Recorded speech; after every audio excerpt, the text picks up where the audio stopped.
Ho, ho, ho, ho, ho!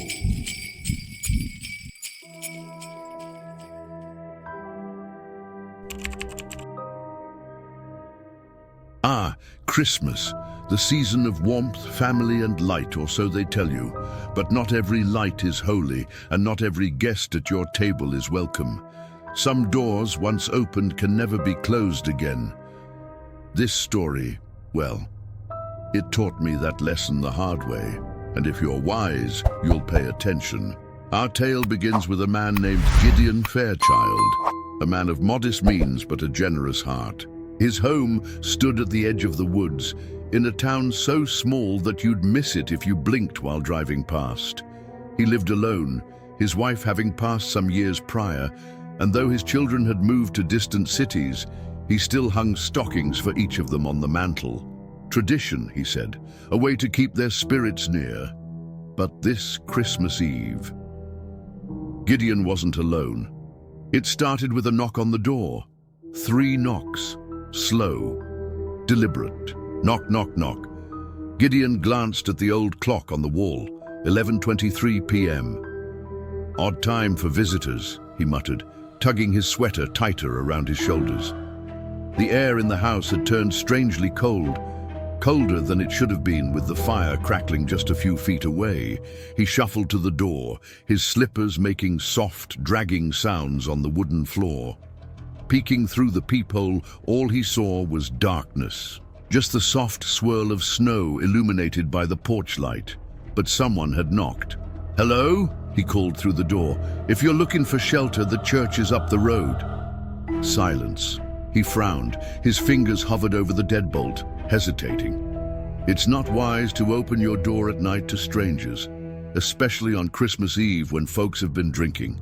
But knock, knock, knock. Louder this time, more insistent. His heart thudded in his chest. "Who's there?" A voice responded low and scratchy, like it hadn't been used in years.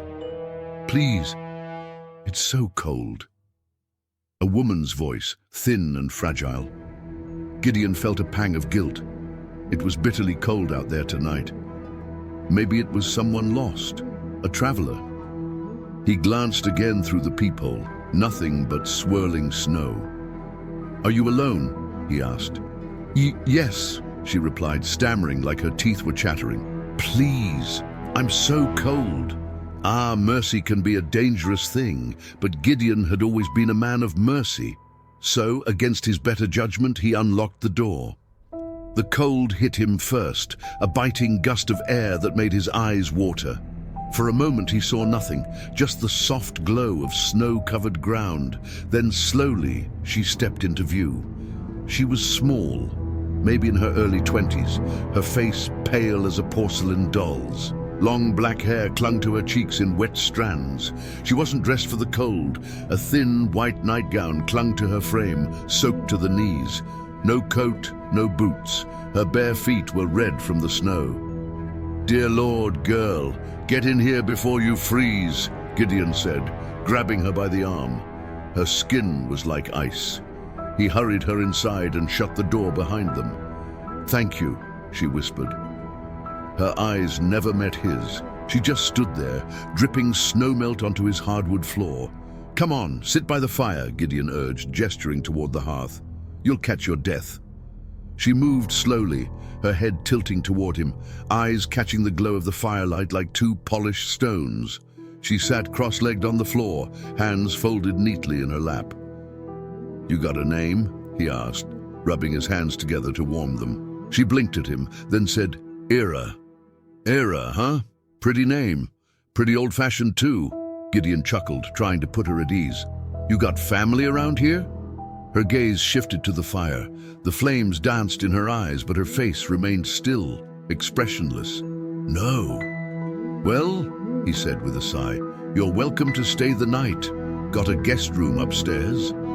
"No," she said quickly, her head snapping toward him. Her stare was sudden and sharp, like the point of a blade. "I'll stay here." "Suit yourself," Gideon muttered, scratching at the back of his head. He didn't press her. Something about her tone made his gut twist. As the night stretched on, things grew strange. He noticed it first in the fire. The flames flickered, but they didn't make the usual soft, crackling sounds. No, they hissed, sharp, wet hisses like steam on a hot skillet. The light they cast wasn't warm orange, but a pale, almost sickly green. He glanced at Ira, still sitting cross-legged by the hearth, eyes fixed on the flames. Her lips moved, but no sound came out. Her breath didn't fog in the cold air. Gideon swallowed hard, his throat suddenly dry. "Fire's acting up," he said more to himself than her. She didn't answer. The old clock chimed midnight. The moment the bell struck, the fire snapped, sending out a burst of sparks that hung in the air like fireflies before going dark. Pitch black. Gideon's heart leapt into his throat. "Damn it," he muttered, patting the mantel for matches. "Power must be out." "No," Era whispered. She was right beside him. He gasped, nearly falling backward. She hadn't moved from the fire, had she? She was just there, and now she was here, so close he could see the pinprick veins in her eyes. "You should have left me outside," she whispered.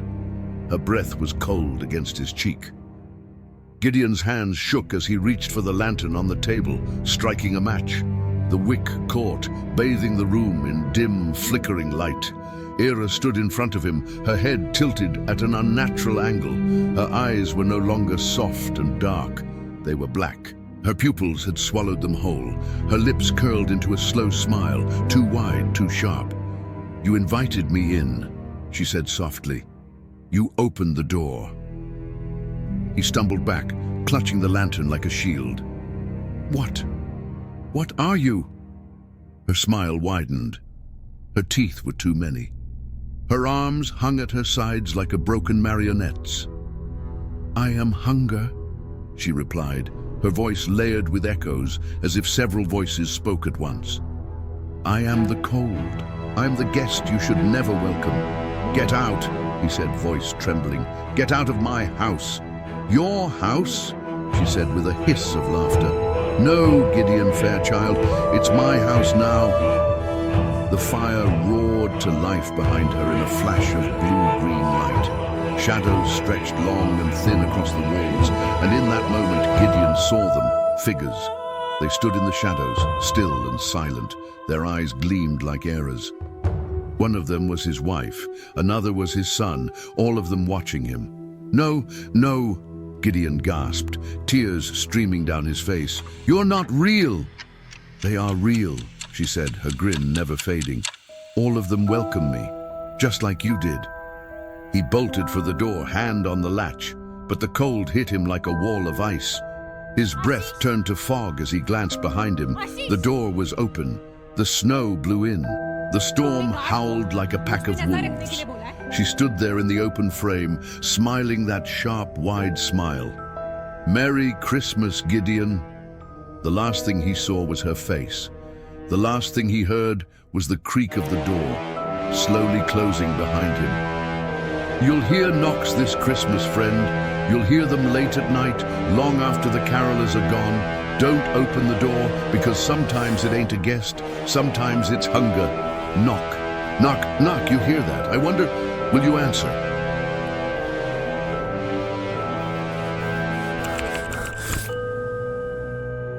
Our Christmas, a season draped in garlands aglow with candlelight and echoing with the soft hum of distant carols. But my friends, not every Christmas is merry. No, not every home is filled with warmth and laughter. Some homes have secrets that should never be unwrapped. This story, I warn you, is one of those. It comes to us from a small town called Ash Hollow, buried deep in the frost-bitten woods of Maine. It's about a family who learned too late that some traditions are better left forgot. Elias Brandt woke up to the sound of soft knocking. 3 slow taps. Knock, knock, knock. Faint. "Who's knocking at this hour?" he muttered, rubbing the sleep from his. He glanced at the clock. 2:33 a.m. 2 knock, knock, knock. It wasn't coming from the door. It was coming from downstairs. Elias sighed, swung his legs over the side of the bed, and slid his feet into his old house slippers. The air bit at his skin as he moved. He shuffled down the creaking stairs, his breath fogging the air as he reached the bottom. The house smelled faintly of pine needles and cinnamon, the scent of Christmas. Garlands draped the banister, red and gold ornaments glinting in the dim light of the hallway nightlight. The glow of colored bulbs from the Christmas tree flickered softly in the living room, like distant fireworks, but something was off. He felt it before he saw it. The front door was ajar, not wide open, just a crack, enough to see the pale blue light of moonlit snow beyond. Cold air slipped in, sharp as needles against his skin. "Who's there?" Elias called, his voice a little too loud in the stillness. No response. His breath came in short puffs as he gripped the doorknob, slowly pulling the door shut. He checked the lock twice, twisting it with a firm click-click. Then he pressed his palm against it to make sure it was truly closed. Satisfied, he turned around to head back upstairs. That's when he noticed the footprints, small, bare, wet. They led from the front door, across the hardwood floor, and into the living room. Each step was marked by a faint smear of melting snow. Elias's heart stumbled in his chest, bare feet in the snow. Whoever it was had walked right inside. "Hello?" he called, a little more forcefully this time.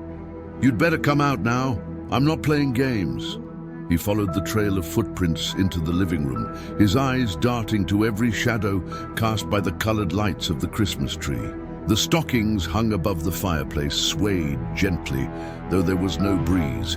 His eyes scanned the room, his breath loud in his ears. There was no one there. The footprints ended abruptly at the edge of the tree skirt, a patch of red fabric adorned with little embroidered reindeer. Elias's eyes followed the path, squinting at the shadowy base of the tree. The branches shifted slightly, like something had moved. He took a step back. "Evelyn," he said quietly, as if hoping she'd answer from upstairs. But she didn't. Slowly, Elias crouched, his knees cracking like old twigs. His breath fogged the air as he peered under the Christmas tree. His eyes adjusted to the darkness beneath the lowest branches. For a moment, all he saw were the dull reflections of lights on the glossy tree ornaments. But then something moved. Two small eyes blinked at him from the shadows. Not animal eyes, no. Too human, too aware. Elias's breath hitched in his throat. "Hey!" he started to say, but his voice cracked with fear. The eyes blinked slowly, like something testing its own patience. Then, before he could move, a hand shot out from the dark. A small, pale hand with long, too-thin fingers. It grabbed his ankle with icy force. Elias screamed and kicked back, scrambling like a crab, heart pounding in his chest. The hand withdrew under the tree with the soft rustle of branches. He crawled backward until he hit the wall, panting hard. His eyes never left the base of the tree. Who are you?" he gasped. There was no answer. The tree lights flickered. Once, twice, then they went dark. In the darkness, he heard it. He. A child's giggle, soft and sweet, as if it came from under the tree. Elias bolted to his feet, legs shaking like a newborn fawn. He didn't dare approach the tree again. He ran to the stairs, breath ragged, eyes darting to every corner. But as he reached the third step, he stopped. His eyes widened in horror. More wet footprints, this time going up the stairs. No, no, no! He spun and dashed up the steps, shouting his wife's name. "Evelyn! Evelyn!" At the top of the stairs, the hallway stretched before him, darker than it should have been. He swore he'd left a light on. His breath was shallow now, panic clawing at him. The footprints led to his bedroom.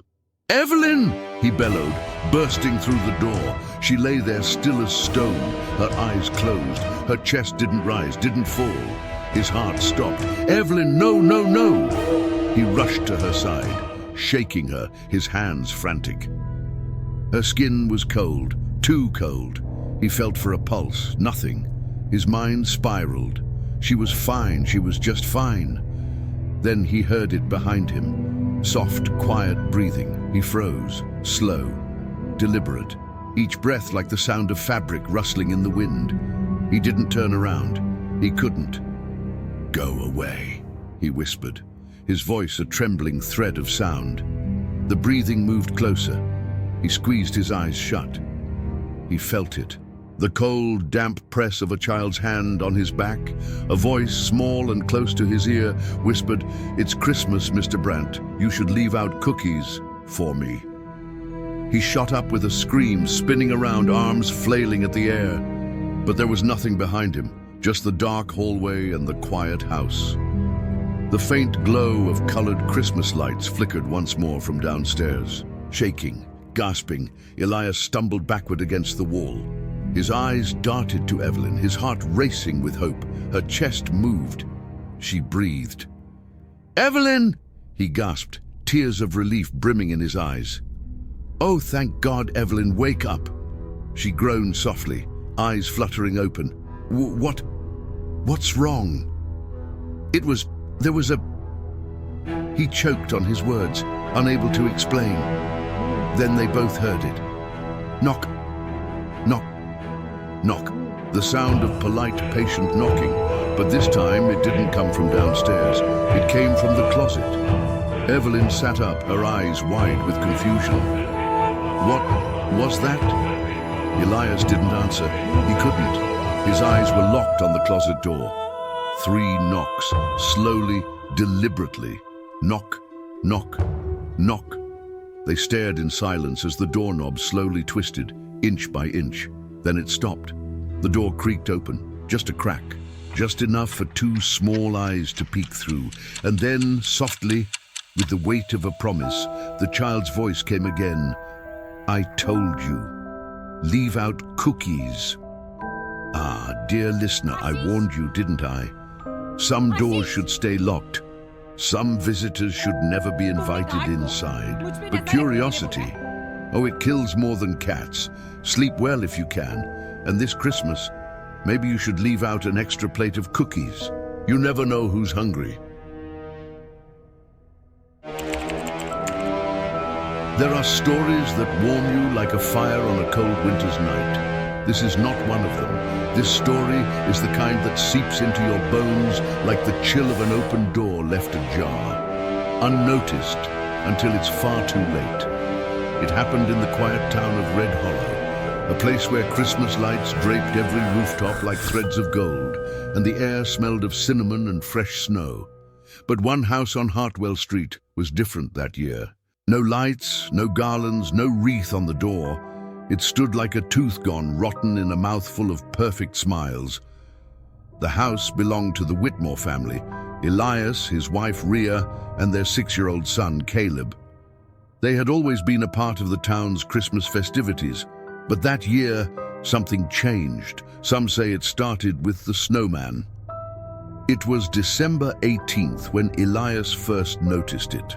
A snowman standing at the edge of their front yard, perfectly built with 2 stick arms, a carrot nose, and 2 coal eyes so black they almost seemed to watch you.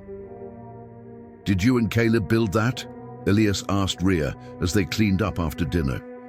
She raised an eyebrow, wiping her hands on a kitchen towel. "I haven't even been outside today. Maybe one of the neighbor kids built it." Elias frowned. The kids in the neighborhood knew better than to come onto their property, but he brushed it off. People build snowmen, don't they? It wasn't worth more thought than that. But the next morning, the snowman had moved. It wasn't on the edge of the yard anymore. It stood closer to the house, right beneath Caleb's bedroom window. Its head was tilted upward, as if gazing into the room. Elias stepped out onto the porch, pulling his coat tight against the cold. His boots crunched the fresh snow as he approached it. "Kids and their pranks," he muttered, circling the snowman. He expected to see tracks, footprints leading up to it. But there were none. The snow was pristine all around. He glanced at the snowman again. Its coal eyes stared back at him. For a moment he felt as though they weren't made of coal at all, but something slicker, darker. He bent down, leaning in close, and his breath misted the air between them. Drip. A bead of water rolled from one of its eyes, a slow, deliberate tear down its cheek. Elias stumbled back, heart pounding. Just melting snow, he told himself aloud, shaking it off. Just snow. He kicked the snowman's base hard, watching it slump into a misshapen heap. Not so scary now, he muttered and walked back inside. But by nightfall, the snowman was back. "Mommy, there's a man outside," Caleb whispered to Rhea later that night as she tucked him into bed. Her heart stopped for just a second. "What man, sweetie?" she asked, forcing calm into her voice. "The man in the snow. He's looking up at me." Caleb's small voice trembled. "He waved." Rhea swallowed hard. She didn't like the way that sounded, but she knew children had wild imaginations. "It's just a snowman, honey. Snowmen don't wave." Caleb shook his head, his eyes glassy with fear. "He waved, Mommy. I saw him move his hand like this." Caleb raised his tiny hand and gave a slow, deliberate wave, the kind of wave that isn't friendly, the kind that says, "I see you too." That night, Caleb refused to sleep by his window. Rhea didn't blame him. She slept in his bed with him. But sometime after midnight, she awoke to the softest sound. A tap, tap, tap against the glass. Her breath caught in her throat. She didn't move. Caleb was fast asleep beside her, his small hand gripping the fabric of her nightgown. Tap, tap, tap. Her eyes shifted slowly to the window. Moonlight cast long shadows on the wall, and through the thin curtain she saw it. A round silhouette, the snowman. It stood right outside the window, its head tilted at an unnatural angle, pressed against the glass. For a moment, she thought she saw it breathe, a foggy breath fogging the glass. She stared in silent horror, unable to look away. Her heart hammered in her chest. She squeezed her eyes shut, counting slowly in her mind. 1, 2, 3. When she opened them again, the silhouette was gone. But the next morning, the snowman stood at the front porch. Closer than ever, by December 22nd, things got worse. Rhea found Elias in the living room, standing at the window with his arms crossed. "It's back again," he muttered. His eyes had deep hollows beneath them, and he hadn't slept well for nights. "Who's doing this, Elias?" Rhea asked, hugging herself tightly. "Is it the neighborhood kids? Is it—" "There are no footprints, Rhea." His eyes locked on hers, wild with something just shy of panic. "No tracks, no prints, no trails. It's just there." Rhea shook her head, her eyes filling with tears. "Then knock it down, get rid of it." Elias nodded. He grabbed his coat, his boots, and a heavy metal shovel. Rhea watched from the window as he stomped into the yard, his breath like smoke against the cold air. He swung the shovel hard, cutting into the snowman's middle.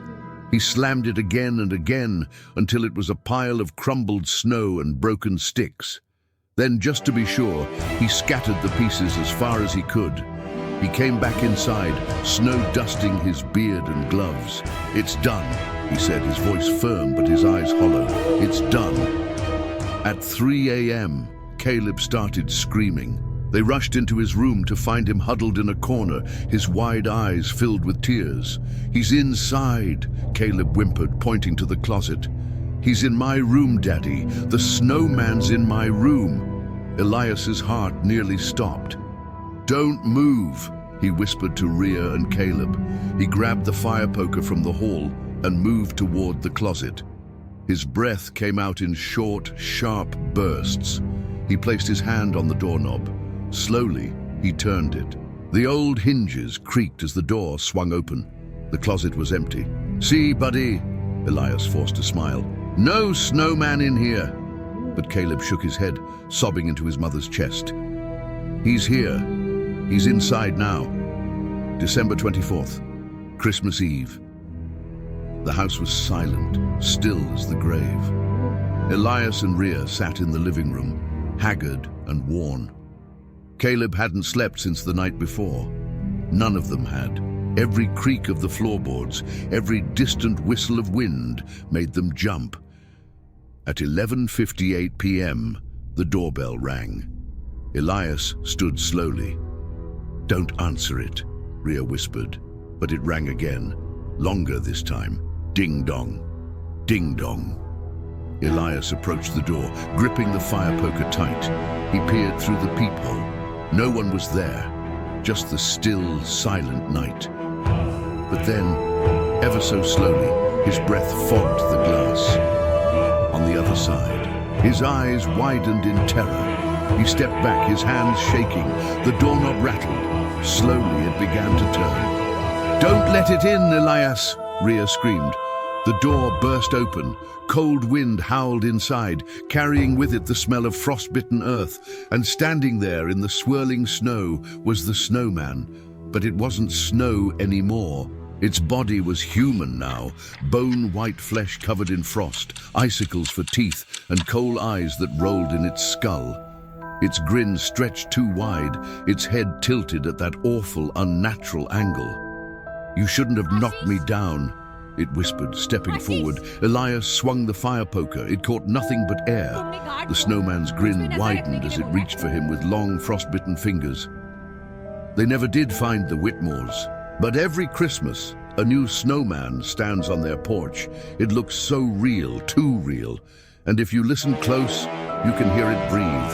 Tap, tap, tap on your window.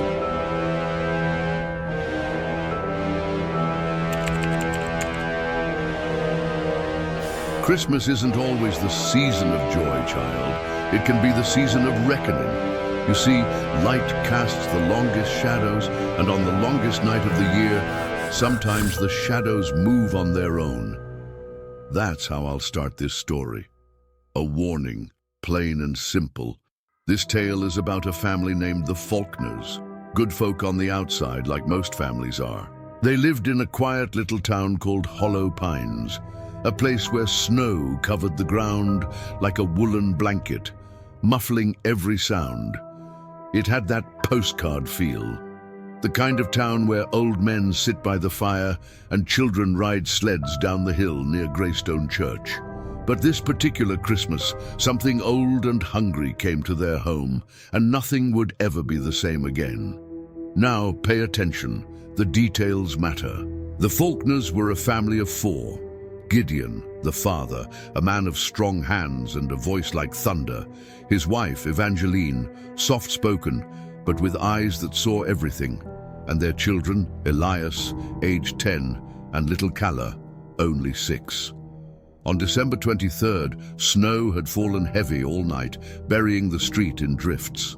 Gideon was outside shoveling the driveway, while Evangeline set the table for dinner. Inside, the warmth of the fireplace fought back the chill. Elias and Calla sat on the living room floor, stringing popcorn garlands for the Christmas tree. "Do you hear that?" Calla asked, her head tilting toward the window. "Probably the wind," Elias replied, not looking up from his work. But Calla didn't look convinced. Her small face crinkled with unease. "It sounded like a bell, like a little jingle." Elias smirked. "Maybe it's Santa's sleigh." Her eyes widened with innocent wonder. "Really?" "Pfft, no. He only comes on Christmas Eve, dummy," Elias said, tossing a popcorn kernel at her. But that was the moment they all heard it. A soft, distant jingle, faint, but definitely real. Not the sweet sound of sleigh bells, though. No, it was slower, like one single bell swaying back and forth. Calla's eyes darted to the window, her breath fogging the glass. "Elias," she whispered, "it's closer now." "Don't be a baby," Elias muttered. But his hands had stopped moving, and his eyes flicked toward the window too. The jingle sounded again, closer this time. "Mom," Calla called, "there's a bell outside." Evangeline appeared from the kitchen, wiping her hands on a dish towel. She glanced at the kids, then at the window. The street was a sheet of white under the dim glow of the street lamp. No movement, no figures, no bell. "Probably a neighbor with their dog," she said, but there was a crease in her brow. "Keep making your garlands. Daddy will be back inside soon." But Gideon did not come inside. Not right away. 10 minutes passed, then 20. Evangeline glanced out the window and frowned. Gideon had cleared half the driveway, but now the shovel lay in the snow. No sign of him. "Gideon?" she called out, cracking the front door open. Cold air seeped in like an unwelcome guest. "Gideon?" "Nothing." She pulled on her coat and boots. "Stay here," she told the children. But children don't stay put, do they? Curiosity is stronger than fear when you're that age. Elias watched from the window as his mother stepped outside. He saw her footprints crunch into the snow as she walked to the shovel, picking it up. Her breath came out in clouds. She called Gideon's name again, glancing toward the dark tree line at the edge of their yard. Then she stopped, frozen in place. "Mom?" Elias tapped on the glass, but she didn't turn around. She was looking at something. Her head moved slowly, tracking something in the woods. Her breath came quicker now, little bursts of mist. She took one step back, then another. That's when Elias saw it. Between the trees, something was there. It wasn't a man. No. It was too tall, and its arms were too long, hanging past its knees. The head was wrong too, tilted at an odd angle, as though its neck had been broken and never healed right. Jingle, jingle. The sound came from it, from the chain of bells that hung from its wrist. Evangeline moved faster now, walking backward toward the house, but she didn't turn around. No, she never took her eyes off it. "Inside now," she barked as she reached the porch. She slammed the door shut behind her, bolting it, her breath coming in gasps. Her face was pale as wax, and her eyes were wild. "Go upstairs, go to your room, now," she shouted. "But what about Dad?" Elias cried. "Now!" Calla began to cry. "Where's Daddy?" she sobbed. "Where's Daddy?" Evangeline's eyes darted to the window. Her lips moved, but no words came out. She knew something none of them did. That night, the jingle of the bell circled the house. It moved slow, deliberate. Sometimes it came from the backyard, then it moved to the front, then to the roof. Calla shivered beneath her blanket, clutching her stuffed rabbit to her chest. "Mom, is Santa coming?" she whispered. "No, baby," Evangeline replied, sitting on the edge of Calla's bed, stroking her hair. "It's not Santa." "Then who is it?" Her lips trembled as she glanced at the door, then at the window where snow swirled in the glow of the street lamp. "Don't you worry," she whispered. "I'll keep you safe." But mothers can't always keep their promises. At 2:13 a.m., Elias woke to the creak of a floorboard, not from his room, from downstairs. He sat up, heart thudding in his chest. The house was dark except for the glow of Christmas lights from the living room. Slowly, quietly, he slipped from bed and peeked down the stairs. There was someone standing in front of the Christmas tree. Not his mother, not his father. It stood tall, its back to him, framed by the glow of multicolored lights. Its head tilted slowly, bird-like, as if admiring the ornaments. Jingle, jingle. The bells on its wrist swayed. It reached out one impossibly long arm, its fingers curling around one of the ornaments. Slowly, it turned its head, not its body, just the head, twisting all the way around until its hollow eyes met Elias's. He gasped, stumbling backward, knocking over a picture frame. The creature moved. It moved fast, too fast. Elias scrambled to his feet, running toward his mother's room, heart pounding like a drumbeat in his ears. He didn't look back. Not once, not until he was behind his mother's locked door, breathing so hard he thought his chest might burst. "It's inside," he gasped. "It's inside." Evangeline hugged him close, her eyes fixed on the door. She didn't ask him what it was. She already knew. Jingle, jingle. It came from the hall now, slow, closer, closer. "Mommy?" Calla's small voice trembled from the other side of the door. "Mommy, he's here! Calla!" Evangeline cried, rushing for the door, but the knob wouldn't turn. "Mommy, he says I've been naughty," Calla whimpered. No, baby, stay away from him." Evangeline screamed, slamming her hands against the door. Jingle. Silence. When the police arrived the next day, they found tracks in the snow. Long, spindly tracks that started at the edge of the woods and circled the house. But there was only one set of tracks leading back into the forest. It wasn't Gideon's. It wasn't Callah's either. You think you know Christmas, I'll say, but you don't. Not really. Because sometimes something older than Christmas walks through the snow and it carries a bell. Jingle, jingle.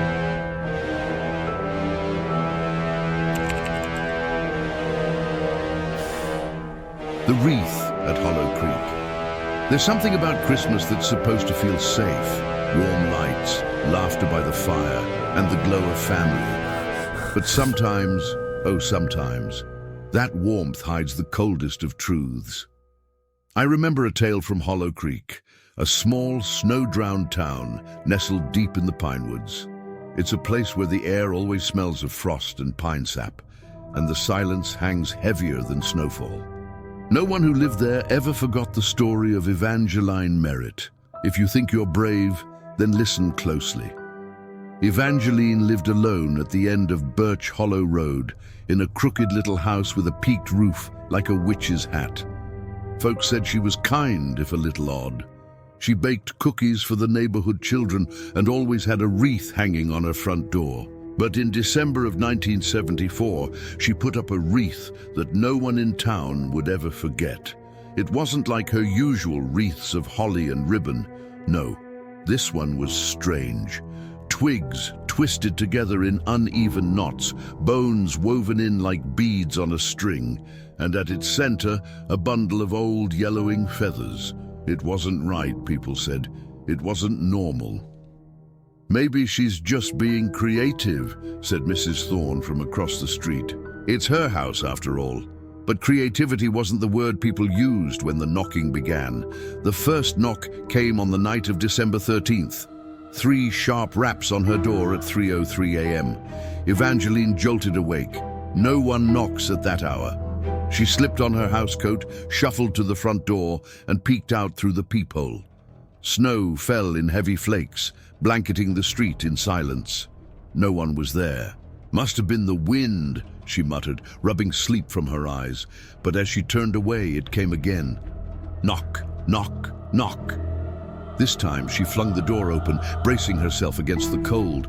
No one, just fresh snow, untouched. She squinted into the night, and that's when she saw it. Footprints, small, bare footprints, leading away from her porch into the woods, too small to be an adult's. No shoes, no boots. Just the imprint of tiny, naked feet. Her breath caught in her throat. She called out, "Is someone out there? Hello?" Only the wind answered. She closed the door quickly, bolting it shut. But sleep wouldn't come after that. The next night, it happened again. Same time, 3:03 a.m. Knock, knock, knock. This time, she didn't wait. She flicked on the porch light and yanked the door open. Snowflakes spun in the air. Again, no one stood on the porch. But this time, she noticed something worse than footprints. The wreath. It was different. Twigs had been bent at sharper angles, like fingers that had been broken and reset. New bones had been added. Smaller ones, thin, brittle-looking. But it was the feathers that caught her eye. They were wet, not with water, with something darker, something red. She covered her mouth. Her heart thudded so loud it hurt her ears. "No," she whispered to herself, shaking her head as if denying it would undo it. "It's just a bird.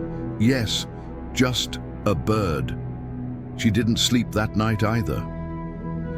The third night, December 15th, she stayed up. She made herself strong tea, sat by the window with her old hunting rifle across her lap, and waited. If anyone knocked on her door tonight, she'd be ready. Time crawled by. 1 a.m., 2 a.m. Her eyes grew heavy. By 2:50, she could barely keep them open, but just as her lids began to fall, knock, knock, knock. Her eyes shot open. The clock read 3:03 a.m. Her fingers tightened on the rifle stock. Slowly, she moved to the door. Her breath came in slow, shallow puffs. "Who's there?" she called through the door. "I'm armed, you hear me?" No answer, but she heard something. A whispering, soft, like children giggling just on the edge of hearing. Her breath hitched. Slowly, she lowered herself to the floor and peered through the mail slot at the bottom of the door.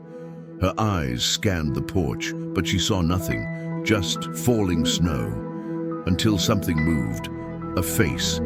It ducked down suddenly, close to the mail slot. Pale skin, lips too wide, teeth too many, eyes too black. It grinned at her, pressing its face against the slot. She gasped and fell back. Her heart pounded as she scrambled for her rifle. She swung it toward the door and shouted, "I'll shoot, I swear I will." But the face was gone. No footprints, no sound, just snow. That morning, she went to town. People stared at her wild eyes and disheveled hair. "Something's wrong," she told Sheriff Colburn. "Someone's out there messing with my house, knocking at my door every night." Sheriff Colburn nodded along as if humoring her. "It's probably some kids, Evangeline. Christmas prank, you know." "No," she hissed, eyes darting around the station. "It's not kids. It's something else." The sheriff sighed and rubbed his temples. "I'll send a deputy to check in tonight, all right? No one's gonna mess with you on my watch." But that night, no deputy came. December 16th, 3:03 a.m. Knock, knock, knock. This time, Evangeline didn't answer. She sat in the dark, hands clamped over her ears, but the knocking grew louder. Knock, knock, knock. It echoed inside her bones, rattling the glass of the windows. Something heavy scratched against the wood of her front door, not like claws. It was tapping, like little fingers, dozens of them. Her chest heaved with shallow, panicked breaths. She squeezed her eyes shut, whispering prayers under her breath. "Go away, please go away." Then the sound stopped. Silence. She opened her eyes. It was over. She sobbed into her hands, shaking. But just as she caught her breath, a noise came from behind her, from inside the house. Her eyes darted toward the hallway. The closet door at the end of the hall was open. She'd closed it before bed, she was sure of it. But now it stood ajar, blacker than shadow. The tapping came again, soft and patient, just behind that door. Tap, tap, tap. Her voice trembled as she whispered, "Who's there?" Then the closet door swung wide. They stepped out. Children. No, not children. They were small, but their limbs were too long, their eyes too dark, and their smiles stretched too wide. They grinned at her like they'd been waiting a long time. Her rifle was across the room. She couldn't run. One of them tilted its head, like a curious pup.